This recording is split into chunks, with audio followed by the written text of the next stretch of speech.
मित्रांनो, आज आपण आलो आहोत या सारोळा या वन विभागामध्ये। तर या ठिकाणी 2008 पासून हे वन क्षेत्र पर्यटनासाठी खुलं करण्यात आलेलं आहे। तर या ठिकाणी चौक्यापासून थोडं पुढे आल्यानंतर आपल्याला हा सारोळा हे गाव आहे पुढे जाताना, आणि या ठिकाणी सुंदर अशा ह्या डोंगर रांगा आणि सगळीकडे ही हिरवीगार अशी वनराई या ठिकाणी आपल्याला पाहायला मिळते।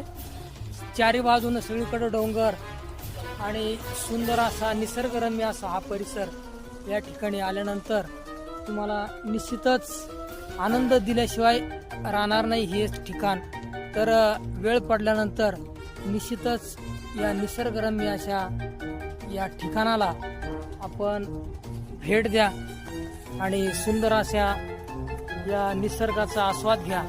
तर मित्रांनो, या ठिकाणी आपण पाहू शकता की सगळीकडं उंचच उंच असे हे डोंगर आणि या ठिकाणी खोल खोल अशा दऱ्या आहेत।